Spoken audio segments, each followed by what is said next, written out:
unshaken, unbowed. From trials and verdicts, still standing proud.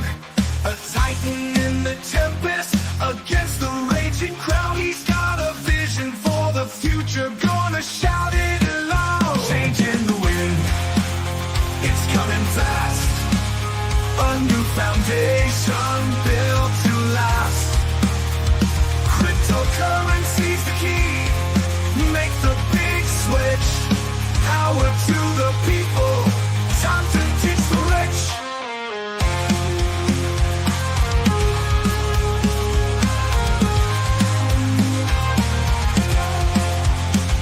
Legal battles can't hold him, he's moving on. With plans so bold, from dusk till dawn. He's rewriting the rules, a new dawn's day. From the hands of the few to the people's way. Say goodbye to all chains, embrace the new. A financial revolution, fair and true. For the workers, the dreamers, side by side. In Trump's new era, let freedom rise. Welcome, everyone, to the Crazy Kryptonaut channel. I am Zester, and I hope everyone is having an awesome build up to Christmas. I know I am looking forward to it. Going to be hanging out with the mom and grandmother this evening. Typically, that was always kind of our routine, was we hung out most on Christmas Eve and kind of had a nice, lazy, relaxed Christmas day. So very excited for that one. I hope everyone else has some awesome plans or is just planning on getting some well-deserved relaxation. But how is it going? Good morning, Mile High Trish. Merry Christmas. On the window seats today, we have got Tommy. Tommy has secured a spot. Nobody's up here at the moment, but Tina is actually right over here. She's at like a lower tier on this little pole deal. And so she's not in camera view, though, but she's right here with me. Oh, what is up, musical lady? Merry Christmas Eve, musical lady. Hey, what's up, Epicenter? Welcome. Merry Christmas, Tammy. Hey there, Expialidocious. I hope you're having an awesome holiday. Oh, NM Hiker. Hello, all. Reaching out for prayer for my hubby today. His birthday's today, and we literally just found out, his mom passed this morning. I am so sorry to hear that, NM Hiker.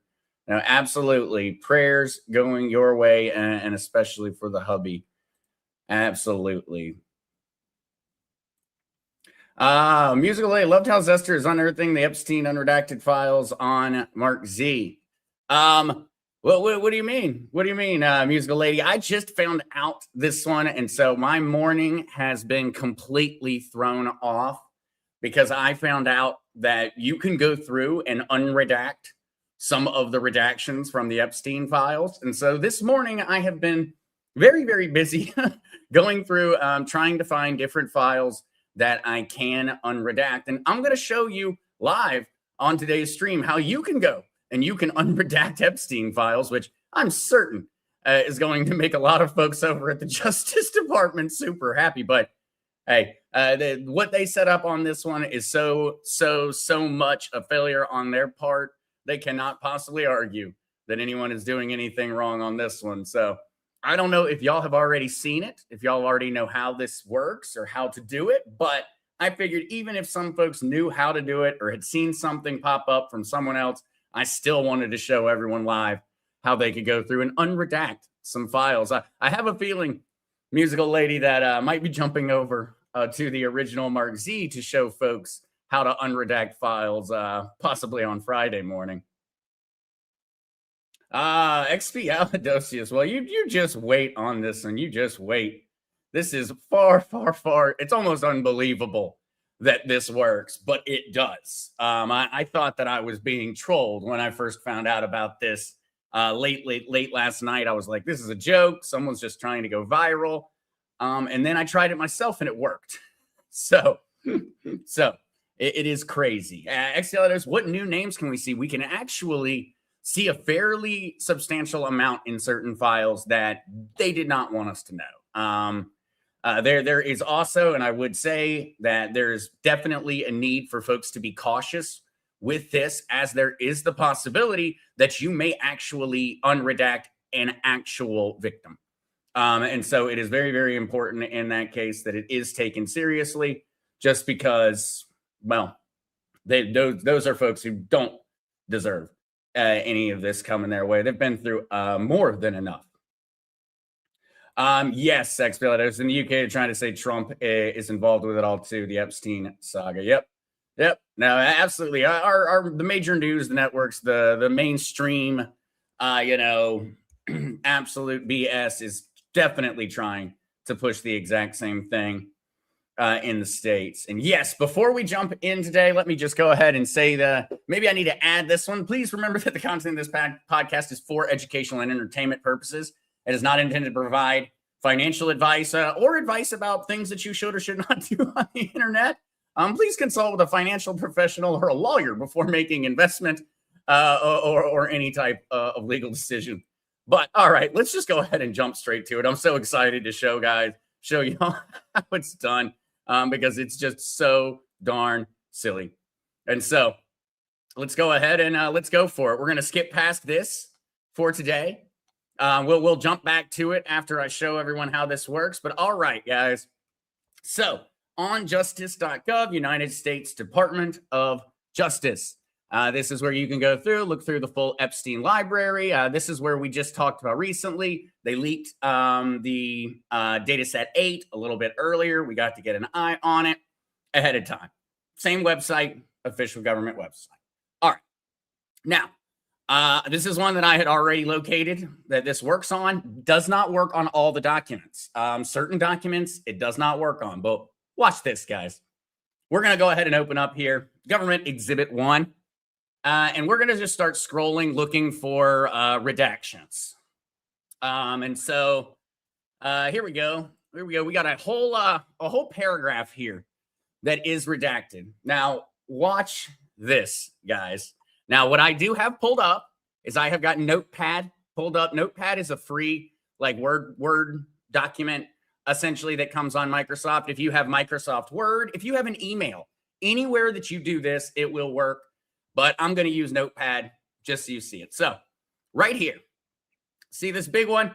All I know is in November 2017 in Diki, I know nothing more. I'm going to highlight it. And now I'm going to hit Control C, that is copy. And now I'm going to open up my Notepad. Now I'm going to press Control V, that is paste.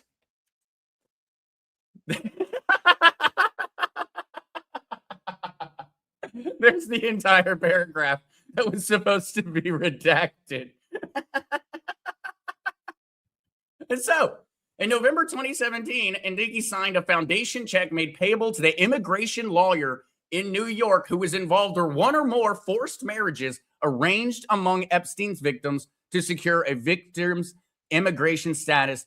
The check's memo line references the former Russian model's last name.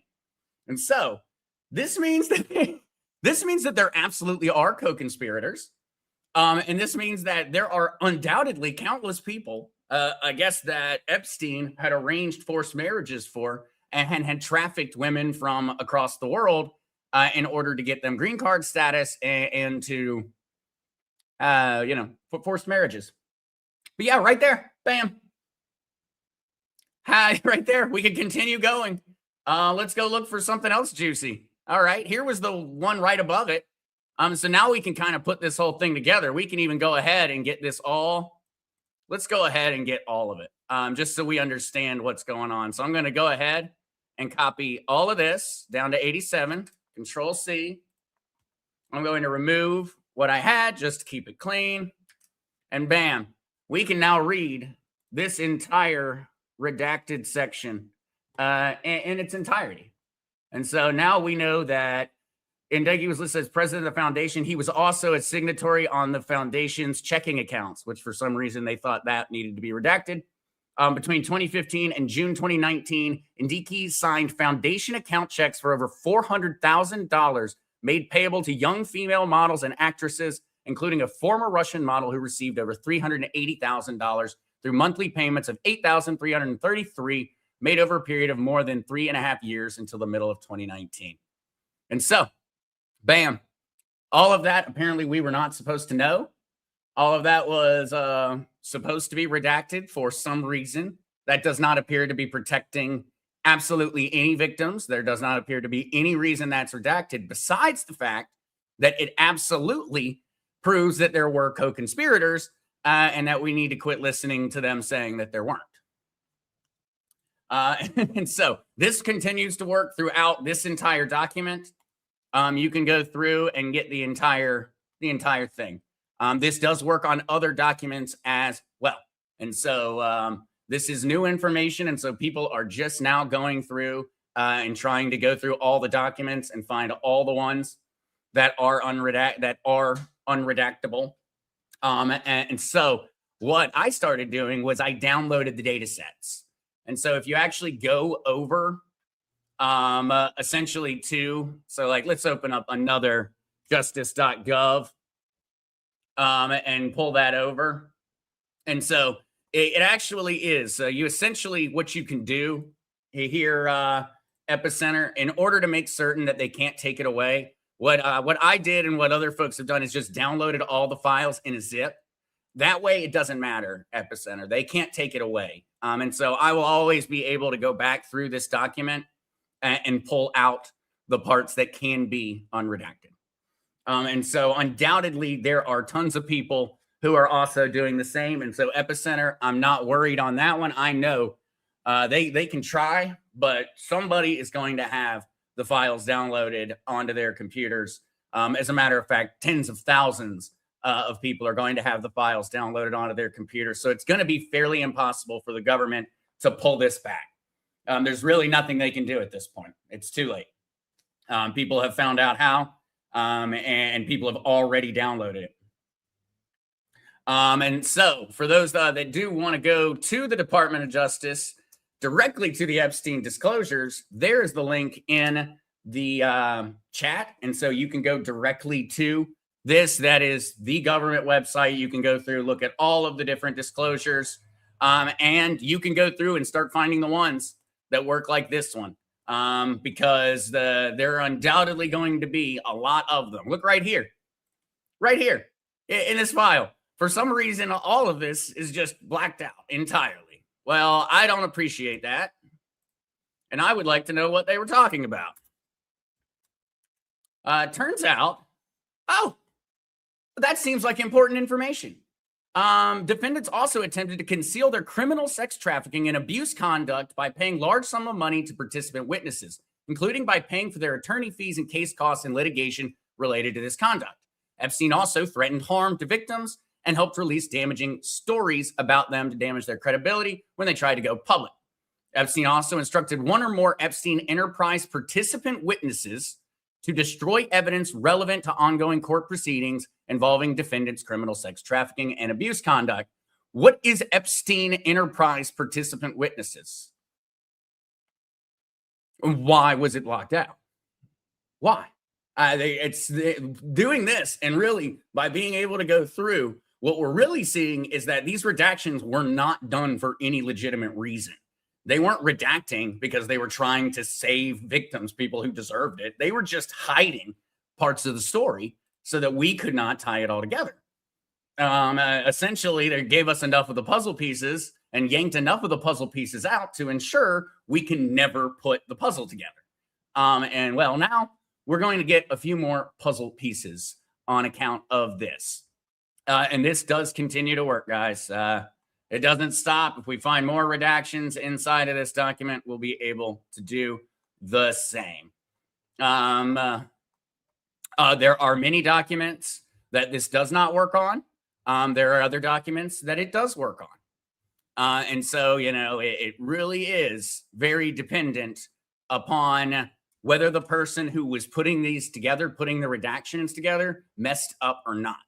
And that's actually why this is happening. Just so everyone is aware, the reason that this is working is because apparently the people that work at the government either one, don't understand how Adobe works, or two, and this is what I think is actually quite suspicious. I think that someone did this on purpose.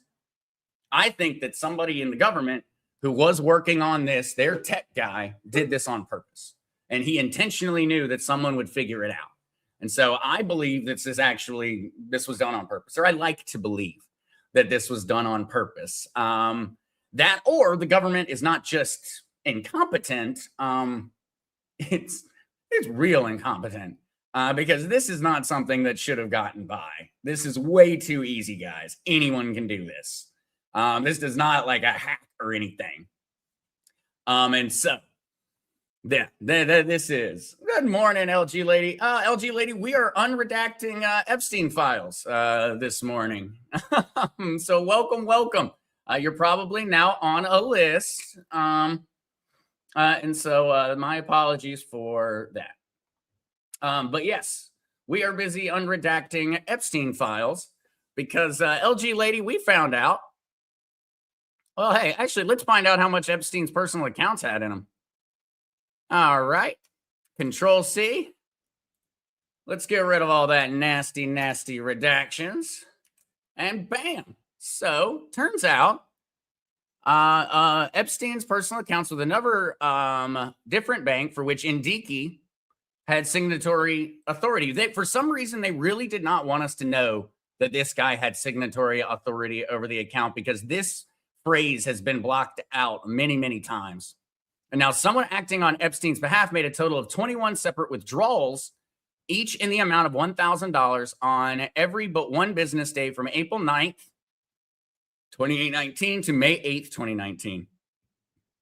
Payments from this account totaled almost $60,000 were transferred by wire to young women, mostly at foreign beneficiary banks in February and March of 2016. And so, that is what we are going through this morning there, LG lady.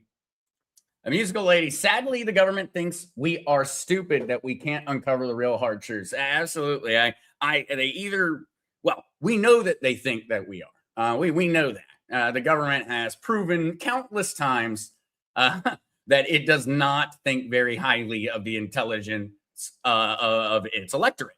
It absolutely does not. But I question whether this was not intentionally done. I really think that some tech guy got this job and the tech guy said, I know how to fix this. I'm just not going to actually finalize the redactions, but it's going to look like to everyone else that the redactions have been finalized until someone goes in and realizes that all the data is extractable from the document. And so all the data is still there. And actually what they're finding now, guys, and this is something that I started going into this morning after learning about this, is that what they're finding is that none of these documents have been properly redacted. And so that means that every single one of these files that has been released throughout this, the metadata is still there. The data to reconstruct the image or the document without the redactions is there, and it is possible. And so we undoubtedly, I have a feeling we are going to end up getting to see all of these documents. If people so choose in the coming months, because we are starting to realize that the government essentially messed this one up big time. They did not properly redact the files. And so the information is still there. The answers are there. They're in the data. They are in the files. We can't read them, but we can't read them not because the information is gone, but because they essentially just put a black cloth over it. All we need to do is be able to see through the black cloth or be able to remove the black cloth. And the data is still there. And so this is honestly insane, guys. Absolutely insane how crazy this could be. And it's just new, guys. And so we really don't know. It takes a long time to go through all these documents and try this. You have to literally go through and you have got to open up a data set and you have got to go through and you've got to open one. All right, picture. I can't do anything with that. All right, open another one. Picture. I can't do anything with that. You've got to go through 11,000 and some files, essentially one at a time, to figure out which ones this works on. And so it is, I have a feeling, in 24, 48 hours, the sleuths are going to have found a lot of new information on account of this. And I really, really hope that the organizations that are working on trying to get justice for the victims are doing this as well. Epicenter, I am curious about that. Can Grok do it instantly? I was actually debating feeding in some of the PDFs to ChatGPT and seeing if ChatGPT, with its new 5.2 module, if it might be capable of actually going through and just analyzing all the documents in a faster time than any human could do it. And so I do believe there's probably a possibility there, Epicenter, a Grok or a ChatGPT. They could definitely be helpful. And I also have a feeling that the AIs could potentially, if we knew how to instruct them, I think that the AIs would actually be capable of potentially removing the redactions off of something like a photo.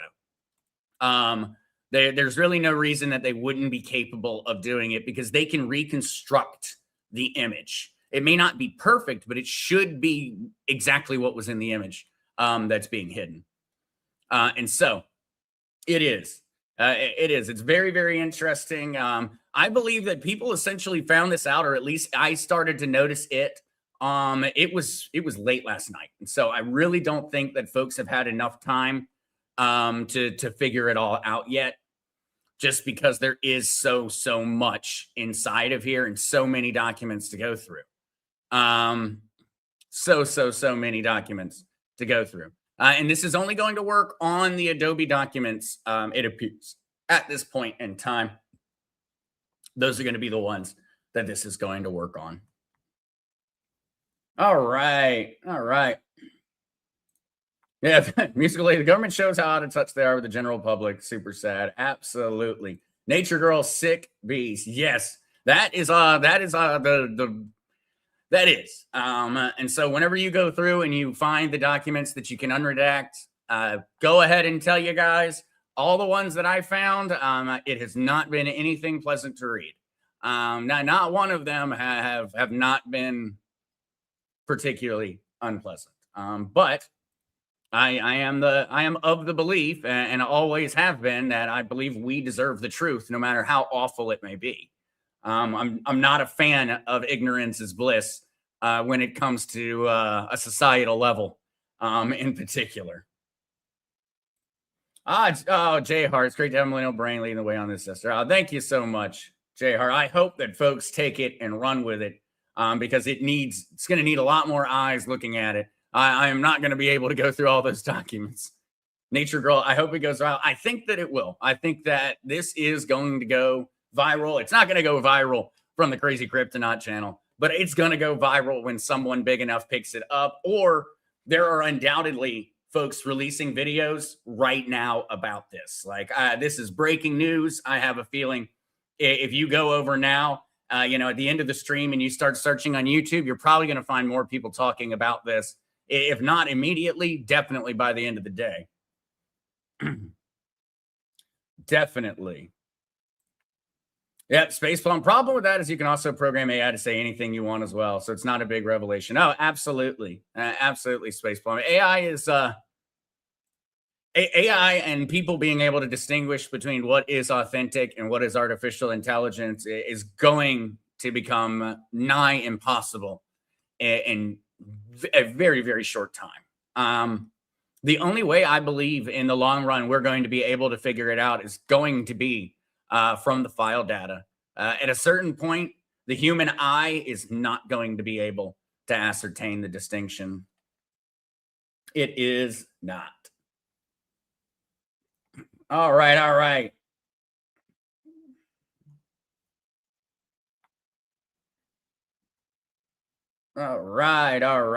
Yeah, guys. So yes, very distracted, very, very distracted from the crypto per usual. But this is something that I really wanted folks to know about, and I wanted folks to be able to go out, share the information. Undoubtedly, I know that there are folks in the community who are devout sleuths and trying to compile the evidence and the data for things like Epstein, things like all kinds of other things that the government's trying to hide from the people. And so I'm hoping that they jump on it and they start digging hard and see what all we can't find.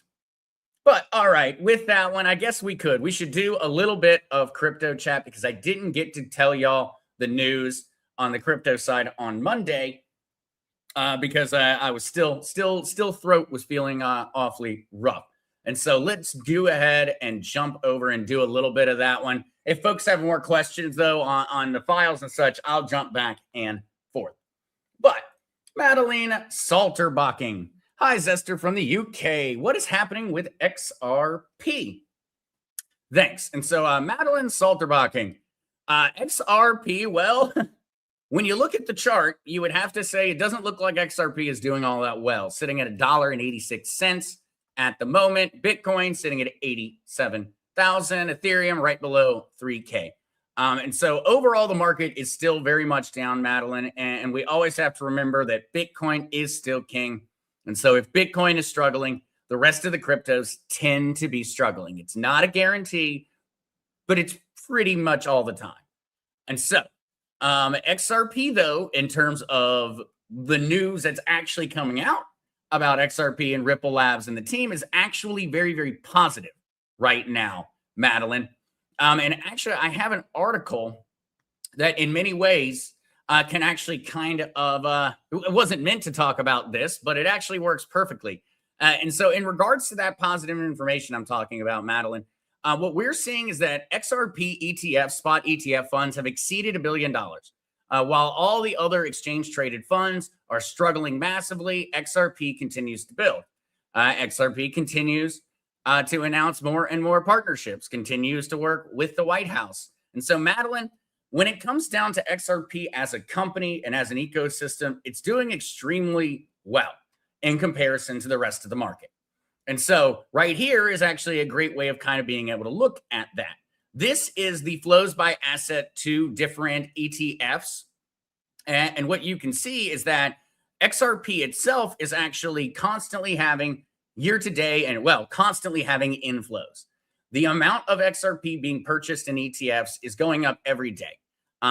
We had managed to actually hit quite a record of, I believe, 27 days in a row with net positive inflows. And so it seems as if major financial institutions, the banking system absolutely appears to be adopting or seems to be very excited about the future of XRP. But when it comes down to it, Madeline, right now the market is extremely weak. Folks are uncertain. Folks are worried about where inflation is going. Folks are worried about the Fed rate cut and the Fed short-term treasury bill rebuying program that they announced a few weeks ago. The market is scared, Madeline. And when it comes down to it, we continue to get very, very positive news and announcements from XRP, but it is not having some kind of massive effect in terms of the overall market cap at all, Madeline. And so this has been one of those that for a while, it almost makes me chuckle each day because every day I feel like I go out and I find really awesome information, great news for XRP. And every day I look at that and I say, man, that is awesome news. Things are going in the right direction. And then I pop on over to the charts, look at the price, and needless to say, all the good news in the world does not appear to be able to turn this market around right now. And so, Madeline, lots of good news coming out, but don't tell the price. Don't tell the price. Yeah, Musical Lady got the power of both sides of the aisle to uncover all truths and not just the Patriot side. Absolutely, Musical Lady. This should not be a political issue. This should very much be a human issue. We should all be able to essentially put down the weapons, put down the pitchforks, and agree very much on what we feel should be done in this case. Should not be the political issue it's become. Musical Lady, thank you for taking the time to do the Epstein files. Appreciate. Thank you so much, Musical Lady. And don't worry, that was one where I was so amazed and so mind blown this morning when I started doing it. I we just about didn't talk about crypto at all because I was not preparing, wasn't getting my articles up. I was too busy just continuing to go down the list of Epstein files, trying to find more that I could unredact. So, no, that was my pleasure on that one, Musical Lady. And I cannot wait to see what people find. All right, though, let's talk about something that is directly correlated to why many folks are uncertain about the market at the moment. And it comes down to the legislation that's been working its way through through Congress, hoping to get to President Trump's desk, in particular, the Clarity Act. And so, Clarity Act delays lead to $952 million in crypto fund outflows, according to CoinShares. And so, the Clarity Act had very, very much been believed that it was going to be signed by the end of 2025. The Clarity Act, and I brought this one together to simplify it and do just a little breakdown of it. Clarity Act basics, official name, Digital Asset Market Clarity Act of 2025, going to become the one of 2026 very soon. Sponsored by House Representative French Hill, Republican, passed the House of Representatives in July of 2025, sent to Senate, markup and vote delayed until January of 2026. That's why the market's very unhappy. Now, why did the market value the Clarity Act so much? Because it's essentially supposed to remove all of the gray legal areas inside of crypto. And so, the Clarity Act is designed to create the first broad federal framework for how digital assets like Bitcoin, Ethereum, and other crypto tokens should be regulated. Now, core goals of the bill: clear definitions for digital assets. These are actually very, very important. It creates legal definitions for terms. And so this actually makes it's creating that framework. It's creating the way for the industry to actually be regulated. And so it defines a digital commodity, a crypto asset whose value is tied to the use and function of its blockchain. This is very, very important. Commodity versus security. Commodity versus security. It's a very important distinction because it drastically changes how you're allowed to operate as a business. It defines a mature blockchain. A mature blockchain is a decentralized system with no single controlling entity. And so that means that a mature blockchain would be Bitcoin. A mature blockchain would be Ethereum. And it would create a legal definition for those blockchains. Permitted stablecoins. Stablecoins suitable for payments. And so what this really did was it broke down who is a commodity and who is a security. And so with this bill, we are going to see the primary responsibilities for regulating cryptocurrencies handed over to the CFTC, Commodity Futures Trading Commission, as opposed to the SEC, the Security Exchange Commission. This is very important because securities are held behind essentially a lot of legal tape. It requires an insane amount of money in order to be able to participate in certain types of security offerings. It takes a lot. It's very, very different from a commodity. It's regulated extremely differently from a commodity, and it's protected very differently from a commodity. And so this is an extremely, extremely important step in the process towards more of an adoption of the new financial system. This is an extremely important part because without it, we don't have the right laws. We don't have the ability, really, to operate the new system. It's an extremely important step in this process. And that's why it's so exciting. And that's why people are so bummed about the fact that it hasn't already passed. Now, why, though, is it triggered $952 million in crypto fund outflows? Why is it only coming from certain blockchains? And so Ethereum in particular is the one that has the most to gain and the most to lose from the Clarity Act not coming in to law faster or not coming in its current form. And the reason is because of how the Ethereum blockchain works. The Ethereum blockchain is covered in tokens, tokens like Shiba Inu. There are so many protocols that operate off of Ethereum. And so that is what is so exciting, because Ethereum has the largest ecosystem of cryptocurrencies of any blockchain. It's got the most. Now, Ethereum is the big dog on the Ethereum blockchain. It's the coin. You pay gas, you stake it to operate the blockchain, everything else. But there are thousands of cryptocurrencies that are tokens that were launched on Ethereum. This law, essentially, and the Clarity Act has some of the most to gain for Ethereum because of Ethereum's smart contracts and token ecosystem. This would allow for growth and innovation on the Ethereum blockchain to absolutely skyrocket, because it has never really been an issue of technology. It's been a legal issue.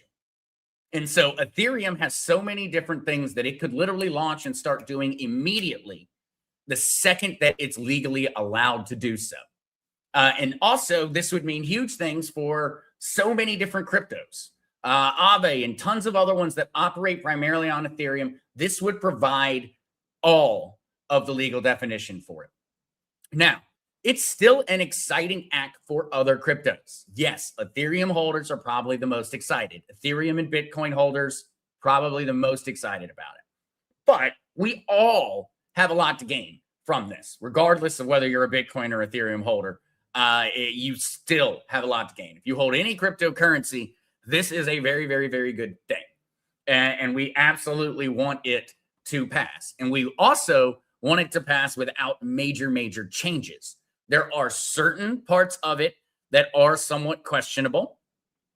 But in many ways, it has created, it knows what it's not supposed to do. And so what it doesn't fully solve.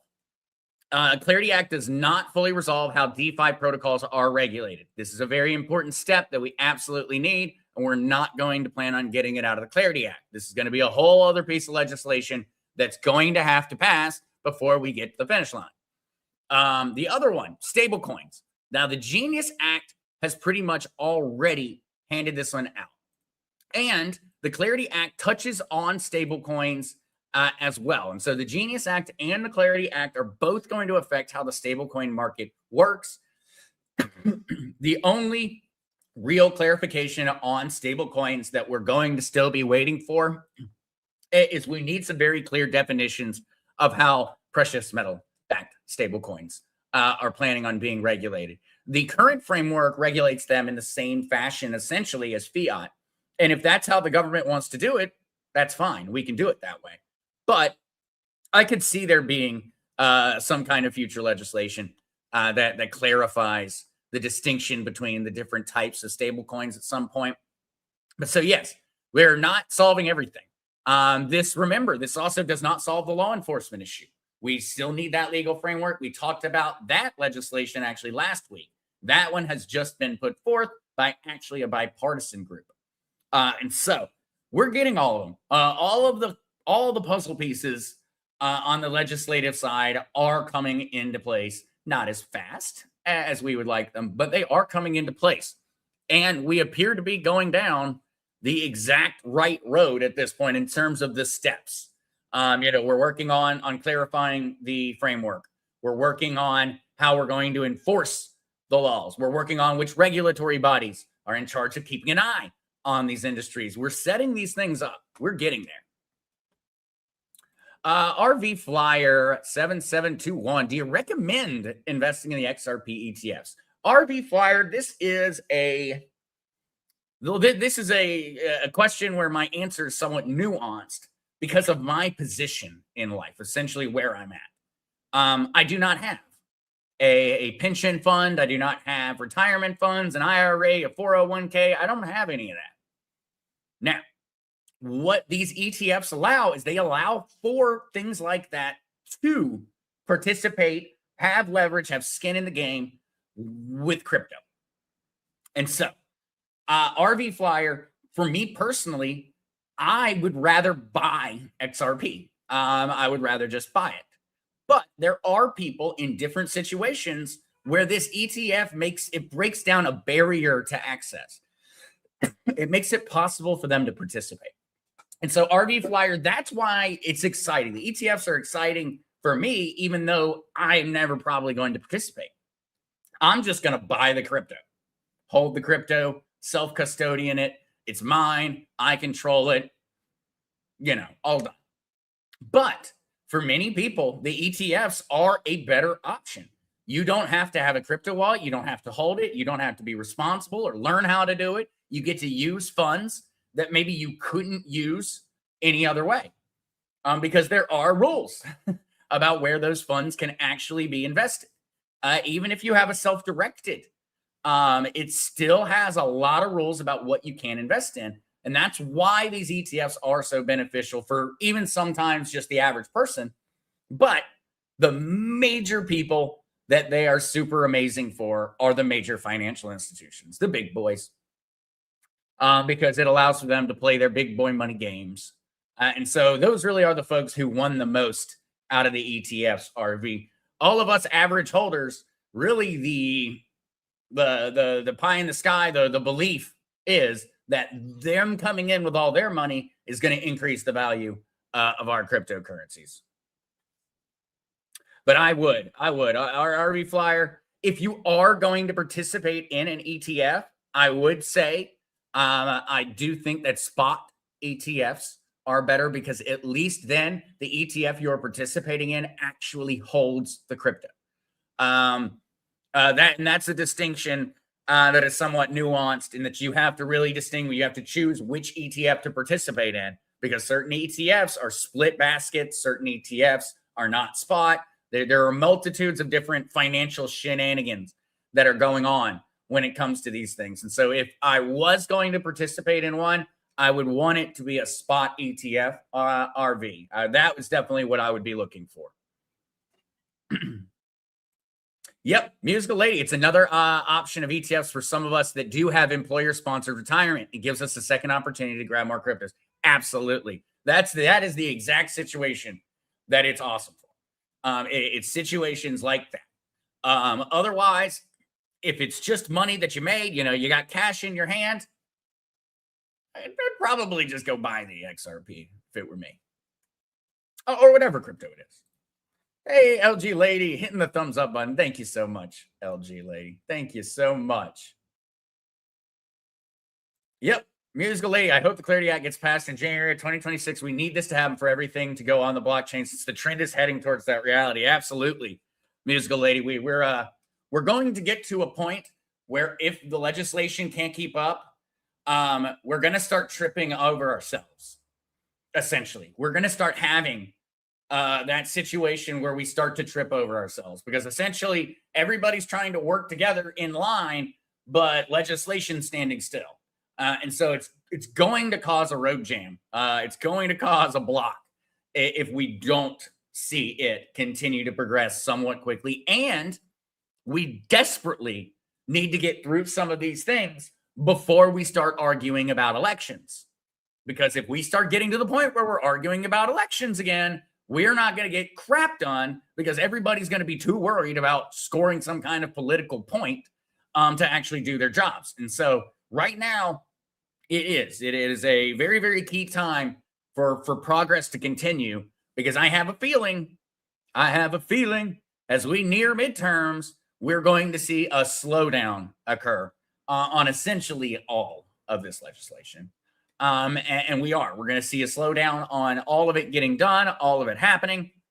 And so I really do think first quarter of 2026, I want to see us make some serious headway on getting some of these bills passed. I don't think we're going to get them all passed, but I think we can make a lot of headway. As long as the Republicans and some of the Democrats that are knowledgeable about how this works can work together and unite, it can happen. It absolutely can. All right, though. Our last one, I think, for today, and I don't want to go too long today. I want folks to be able to get to enjoying going off on the Christmas Eve to whatever you might be getting into today. But, well, Donald Trump will bail out crypto holders in 2026. That was an interesting one. This is a commentary coming from Liam Proud here. And essentially what the article argues, and it's definitely somewhat anti-Trump. I'll go ahead and say that right off the bat. I could smell the slight whiff of TDS as I was reading the article, but it does bring up an interesting point, and it's kind of a full circle type of point that it brings up.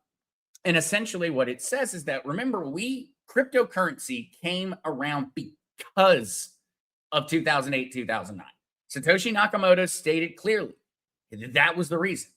He was one of the biggest things he was mad about was too big to fail. He hated it. We bailed out the banks. We bailed out Wall Street while we sold out Main Street's future. And that was very much one of the ideological reasons for Bitcoin, for creating a currency that was separated from government and from the central banks. That was the reason. And so we have now come, though, from the point where cryptocurrency, blockchain technology came in order to counter that, in order to be opposed to it. And what Liam Proud here in this article essentially debates is whether cryptocurrency has not managed to achieve, Bitcoin itself has not managed to achieve a status of being too big to fail. And so this is just an interesting one. This is very much just a thought-provoking article. I would recommend, guys, if you just are intrigued, do want to go down that one to check it out. I threw it into the chat. It's an interesting point to consider, and undoubtedly there is some degree of truth in it. And we do have to wonder, well, what is the government going to start doing going into the future when it comes to cryptocurrencies? Are we going to start viewing American-made cryptos in the same way that we would view, say, American-manufactured cars? Where we're going to say that it's literally a matter of national security that American-run and operated cryptocurrencies and blockchains are protected. It's an interesting thought, and undoubtedly it's going to be a conversation in the future. At some point in time, there's going to be a debate about whether we as the taxpayer need to bail out a blockchain because of something like that. It's an interesting one. It's an interesting thought. That was the reason that despite the author's disdain, I felt it was still a very interesting article to read. All right. With that one, guys, I think that one wraps it up. For all those who joined late and didn't get to see the beginning when with us messing around with the Epstein files, do go back and check out the beginning of the video. And if you guys know folks out there that would be interested to learn how to do this, send them the video today. That was why I also tried to jump in and do it very much at the beginning. That way, for folks who don't want to listen to crypto news or aren't interested, they can still pop over and learn how to go and unredact some Epstein files themselves. And so please do share that one around, share the video, share the knowledge, just, teach someone else. And also, if you want to make certain that the files stay safe, if you got extra hard drive space, the zip files are actually very, very small to download. And so it is very, very, very doable, actually. If you download all the files in a zipped, a compressed file format, they're not that bad. They're big, but they're not that bad. And so thank you guys all so much. Merry Christmas to everyone. I will be back. I'm planning on being back on Friday morning to do one. We'll probably be pretty relaxed, but I am planning on being back Friday, 11:30 a.m. Eastern Standard Time to do a stream this week. Remember, guys, no whiskey and wisdom tonight. It's going to be all about the Christmas Eve. So love you guys. Merry Christmas. And I will see you guys very, very soon. Peace, y'all.